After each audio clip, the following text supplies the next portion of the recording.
one of the specific types of a low interaction honeypot is this concept of canary. And the canary is kind of labeled such because back when they were doing mining, they would take a canary into the mine shaft. If the CO2 level got too high, the canary would die. And they'd be like, well, we better get out, so we don't die. So that's kind of the concept here. You take a low interaction honeypot and you set up something conceptually that will be your canary. So if that gets tricked, whether it be like a packet across an interface or a hash document crossing your perimeter or something like that, you use that as something conceptually that when it dies, you have a very high confidence of it will learn. And then I want to mention cloud. So we hear a lot about cloud and all the advantages it has for scalability and infrastructure, but it really does have a nice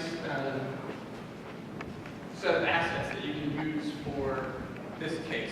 And what I thought was an non-developed approach is that all the risky software that someone might be scared to run on the internal network is actually running in the cloud. What you do is you take a tunnel and you take that malicious traffic and you tunnel it out to the cloud where you're monitoring it. So your canary is actually in the cloud, and then you use strategic port redirects or traffic redirects within your internal network, and you're able to respond to the canary's attack. So just real briefly, there's consensus, and one of the things I think that leads to low adoption rate for companies to use honeypots is that they kind of see it as a high risk thing, either because of the legalities or why would I want to put something vulnerable on my network? Maybe it's going to be leveraged as a toehold to attack my network. And one of the other reasons maybe is technical barriers. They don't know how to set it up. They don't have time to do that. And then the fourth kind of is like the business, the priorities that are put on people. I'm sure this is a huge problem. They don't, security doesn't need another toy. They don't need to play. It's kind of pointless. So I'm going to try to address as many things as I can through the tool set that I have here. So first I'm going to address is the legalities. And this was surprisingly a lot more enjoyable than I had thought it was going to be. I'm not a lawyer, so I'll give that caveat. This is not professional legal advice. But I found some major things that bubble up, and they have no reasonable expectation of privacy. So you can collect information on them with impunity. This is the Wiretap Act is kind of in that same area of code, basically says that you can't collect, intercept phone data and things like that. But they do have a clause there that says the network operator may intercept communications if the user consents to such activities. And this is pretty simple to get around.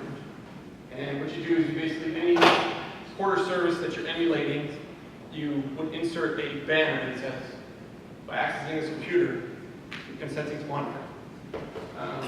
There's a bunch of creative ways that you can get consent. Say like, hey, you click this link, you're consenting. Final one, I kind of left this last because it's the easiest one. If you just strictly look at the definition of entrapment, it says a law enforcement officer or a government agent inducement of a person to commit a crime by means of fraud or undue persuasion, and intent to later bring criminal prosecution against that person.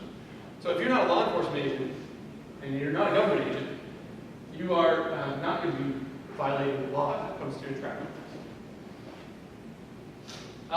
So I want to kind of transition now. So kind of talk about legalities, and I wanted to talk about the mindset between someone who's defending a network and someone who's attacking it. And what I really believe is that people will commonly say things like, well, the red team guy, he only has to be right once, then he wins the game. And the blue team, they have it so hard because they have to be right all the time, and they never fail or they lose. And what I'm saying here is that this is actually kind of a fallacy, right? So for a red team person to be successful, they have to chain together multiple successes, right? They have to find your network, they have to know what to attack, what they're going after, as they define their goal. They have to successfully bypass all your controls in succession, in the attack chain, kill chain. The blue team, in order to lose, has to fail continuously through each one of those steps. It's not one, it's not on or off, it's a continuum of either you're succeeding or you're failing. So inherently, it's not that way, where the red guy just has to be right one. Honestly, I feel like, given the way things are set up, the defenders actually have an advantage. And the advantage is that they can build the environment in which they're going to do battle. And if you think about this in like a military context, think about what kind of abilities would you rather have. Would you like to build your own environment if someone's going to try to attack you? Think like physically? I think yes. So if you can bend the parameters of the environment in your favor so strongly, you can gain that advantage. That's kind of what I'm talking about here, leveraging the cloud and Honeypots. So how did I do this? Kind of like the last presenter, I don't know if you saw us talk, but I'm a big fan of open source tools, and I'm not a developer at heart, but I love to integrate things together. So I think more my gift is integrating, not so much developing. So I started this first project. Helped me out immensely. So without that, my project would not have been done by the time that I had to give this talk. Basically, what they've done is they built a honeypot management framework. And what it does is it fires up this really nice web interface. You can deploy a script. It shows you a script. This one line of a wget of that script. You run the bash script on your honeypot platform, and it's up and going. And the honeypot's running, and the data is floating back to central server. And I think probably a lot of you are familiar with security engine. I would love to break out all the open source stuff that's in that distribution, but I didn't have the space. There's a ton of awesome tools within that distribution for network security monitoring, similar to what the last speaker was talking about for SIM, full packet capture, packet reconstruction. So if you're looking for like a PDF or an executable or anything like that, it's all within that box right there. Security engine. Highly recommend using that as much as you can. Then I kind of just named all the different honeypots. If you do a search for a honeypot, there are just a plethora of different types that you can use. And kind of what I'm advocating here is fashion the honeypot you use to the business stream. So if you have industry control systems, or point of sale systems, or if you're just an old Windows shop, or whatever your environment looks like, use the honeypot that kind of is indicative of your vertical that you're in. So the one I actually used for the demo is called Amen, and it basically just emulates. I picked 4 services to emulate, and I used that. So after you have your honeypots kind of selected, I suggest getting some cloud servers. So virtual private server, I used Azure and AWS, but you can certainly find there's tons of providers that do this, Google or DigitalOcean. If you find one, if you have money to spend, you get like a bulletproof provider and some non-extradition company like country like Switzerland or something, you can work comfortably that way. And then what you need to do is kind of figure out how you're going to get those packets to divert from your internal network when the adversary is hitting this source back up into the cloud. So I'll detail a couple of those. One thing I added later is this collective intelligence framework. And it kind of really closes the loop for what you're doing here and how you can leverage that back to your tools as far as like a signature-based detection. And I'll kind of teach that whole thing here. So here's how you set up MHNs. This is the modern Honey network. It's super simple. Run these commands. If you're on Ubuntu 12.04, you're up and going right after that. So take one of your cloud boxes and run this, and you are set. If any of you have MSDN, you're entitled to $150 a month of Azure service. That's what I use, and I was completely covered there. So it's a good way to do it, so you don't have to get an expense report or anything like that. Security engine. The installation of security engine, even given how complex it is very simple. It's a next finish type operation, but again, it's on Ubuntu 12.04. And what I would suggest is you have this on one box, and then you have security engine on another box. Separate networks. So don't build a certain cloud network and everything. Then you basically go to MHN, and it's kind of that process I detailed a little bit. You pick which honeypot you want to deploy, and what platform it's going to, and you click it, and it gives you a script to run. You wget it onto the box, your security engine box, and sets it up, and then it builds the data feed back to your central box. So I kind of just detailed a couple of data. So then, once you have it all set up, you start to build your tunnels. And we'll talk a little bit about placement later, but what you want to do is have these strategic places that make sense in your network where you can trap malicious activity that's going to give you really actionable data to respond quickly. So here's a couple examples of tunnels. S-tunnel is the best option. It's not necessarily the easiest to set up, but basically when you set up S-tunnel, it's a kind of like a point-to-point encrypted connection that will take anything on one port and forward it across the encrypted tunnel and then decrypt it on the other end and drop it to another port. So there's a lot of configurability there, and it's encrypted, so that's kind of handy. It's SSL. There's just a sample config here, and a good article on what to do. Kind of marked there. There's a couple other options. I'm sure there's just dozens of different ways you can tunnel. As an attacker, you might build it over channels. Might not be the best way, but there's just a bunch of different ways. SSH, you can do it that way. I don't recommend that. Because then on that box, you'll have to have credential material for how to build a tunnel. Squid, I didn't recommend that. It might be a great way. I'm just not super familiar with it. The only thing I'm familiar with doing is using the HTTP connect method to tunnel through there. But then I had a buddy who's going to OCP, and he was talking about this yesterday. And I looked at this, and it's basically exactly what you want. It's a daemon, and I'm not sure if it's cross-platform, but it'll run on the Linux-based platform for sure. And what it does is you just put the address pairs that you want to forward to. So you say bind on this port on this address, go to this port on this, or this address on this port. So that's the one I ended up using for the demo. It's just super simple to set up, and I'll show you guys that later. Placement. So I basically think this is probably the most important slide. Is you don't get the placement right of where you're going to redirect these, they're going to be kind of worthless to you. And there's kind of a process that goes behind this. So if you know what you want to protect, like let's say your company makes widgets, and your IP is how this widget is made, that may be what you want to protect. So start from there and move back, and look at what that kill chain would look like. So how would an attacker get past your perimeter, unauthenticated, all the way to your crown jewels?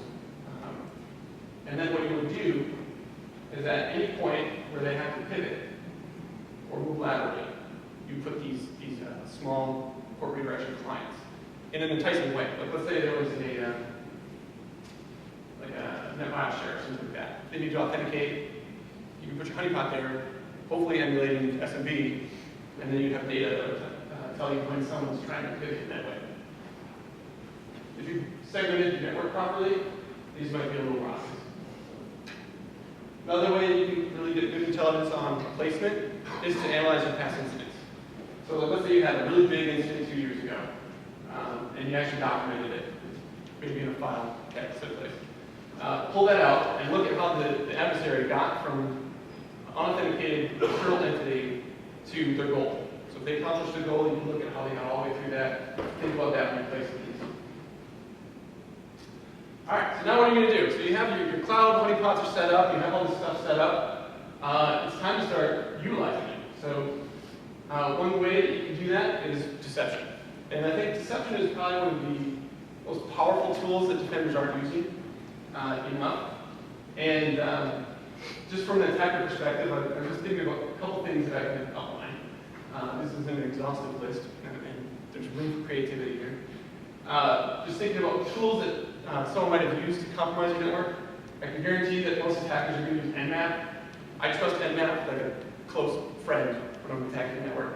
And if it was lying to me, I'd probably trust even what it's saying. So if you can do things that are going to manipulate packets in a way where the adversary is going to get to that, from the keynote, the great term used was that strategic paralysis. So you want to get to a point where your attacker is seeing things that don't make sense and they don't know what to do next. And eventually they get frustrated and leave. Or you've detected them, repeated the way they got in and kicked them out. So you can ports open for the service behind them. You can do all kinds of stuff. And really what I want to say here is like, this is your opportunity to be really creative in how you're building your battlefield, right? So you can make things that just bring as much pain to someone who's trying to attack you as possible. And I don't know, as a defender, that sounds really fun to me. So I was kind of thinking is, what you want to do is deceive as much as possible. Attribution, I kind of hesitated to talk about this too much because it's kind of something that people debate quite frequently, but I thought I'd put just one slide in that can kind of illuminate the importance of attribution. Not so much to get someone arrested, because you're probably not going to get some Russian car arrested, but more to learn about who's attacking you.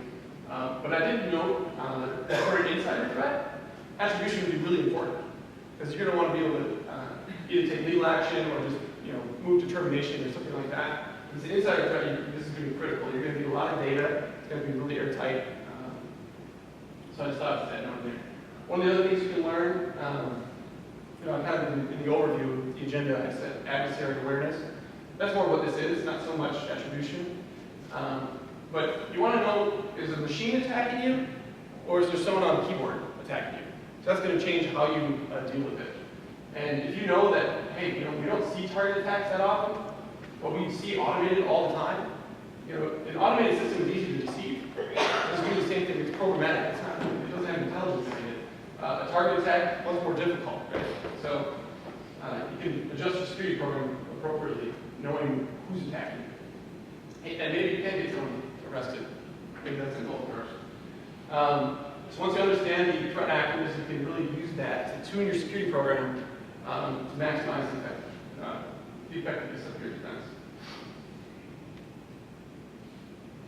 So basically what this is all going to do, and at the end, you'll have a good framework that's going to feed data into your, basically into your back pocket of how you're going to be understanding who's attacking you and what to do about it.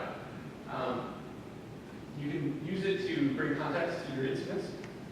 Maybe you're going to have an incident that didn't touch these, and maybe you'll know where to place them better. You can use continuous improvement with this data. You can also, we're kind of talking about the match campaigns this morning.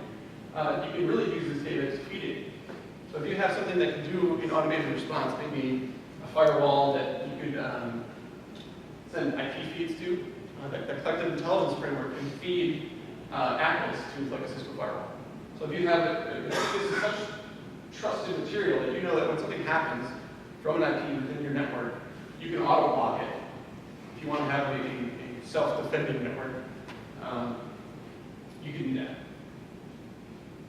All right, so I'm going to detail how I set up the test case, some of the data that I got, some of the things I was seeing. Basically what I did is I had set up, kind of like previously noted, Security Onion box and Amazon cloud server.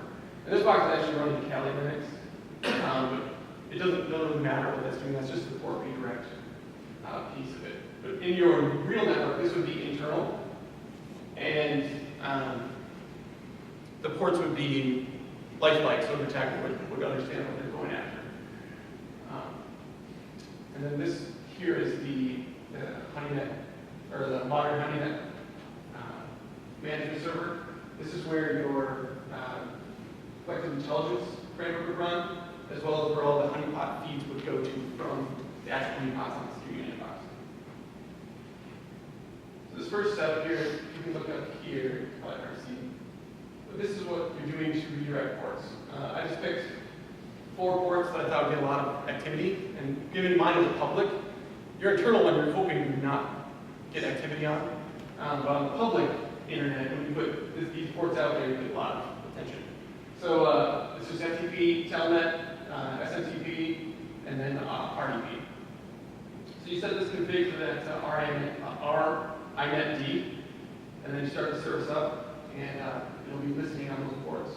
When you send a packet to that port, it will redirect to your honeypot.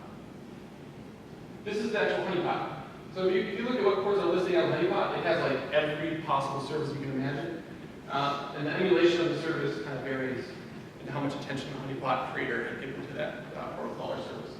So for FTP, you actually get a Berner. You can run some commands, you kind of interact. if you try to upload a file, the file will be captured. Telnet says it's like a Solaris box. A couple other things, RDP, you can't actually load a screen. I think there are other Honeypots that will emulate RDP better, but I just want to kind of stick with one for simplicity's sake. And so, given that platform you have with Security Onion and your ability to collect data, you can then do analysis really specific to what you're looking for. You can learn from this platform, or you can do kind of trending. You're going to have to probably tune out. If you do like internal vulnerability scanning, these ports will get hit no matter what. So you'll have to tune that out, but that's not very difficult to do. You should know what your vulnerability scanners are anyway. But this is basically, I think, about 12 hours of activity. You can see I got a good list of public IPs that are attacking the ports that I put out there. And so this data, you can do all kinds of things with it. You could, if you want, let's say you just want to auto-shun SSH, because people scan for SSH all day long. It's just noise. So if you wanted to do that, you could just feed SSH IPs into your firewall. This is actually the MHN box. Now, to note, so like when you actually have a packet arrive in the NSM platform security onion, you'll be able to get the real public IP of the attacker. But when you're on the actual MHN box, it wasn't designed to kind of be used the way I was using it. So you only see what the IP was of the client you're redirecting. So you won't know exactly which public IPs are here, but there's some cool features that you just kind of dashboard to look at it. It's wow, pretty. You get things like a map. You can see these red dots. It goes real time. You can see things blinking. If I had more time, I'd probably overlay an actual network of my own with segments, and then you can see if any of these are maybe monitoring your stock or something. You want to put a map on it. So management could be accurate, whatever. So that is open up. If anyone has any questions, I'd be happy to answer. What's your thoughts on instead of deploying sensors everywhere, maybe just doing dark nets and routing all your unallocated networks to a couple of different honeypots? Sure, you could do that. So you're talking about like your public IP space will be routed back to your cloud honeypot? Well, no internal space. So if you're trying to get the hack going, it's like LAN or something like that. I'm just trying to weigh the pros and cons of having to put sensors. You've got a lot of remote locations versus just taking whole network chunks and then just routing them back to your jump box and then going into the cloud. Sure. But either way, I know that there would probably be like a layer 3 solution to what I was doing instead of port redirection. And I just wasn't comfortable enough with like, hey, push this Cisco config. But I bet it could be done, and that would probably be a lot more efficient than actually putting software to run on your whatever endpoint. I just have a comment about the darknet. I was running one. I had 6 class C's feeding into one. It was just right to see them. And what I caught in there most of the time was just malware that was scanning everything. I wasn't catching a lot of other stuff. Right. And so I know that honeypots generally are used by academics, right? So they throw it on the internet, they maybe catch some novel malware, reverse engineer it, and then like maybe we'll find a 0-day that way, like FireEye does that all the time. The thing I thought was neat is you put the honeypot internally in your network, and if something pops on that, you'll know like, okay, my perimeter's been breached. Like this is time to like wake people up and take action. So I think that helps as far as the value.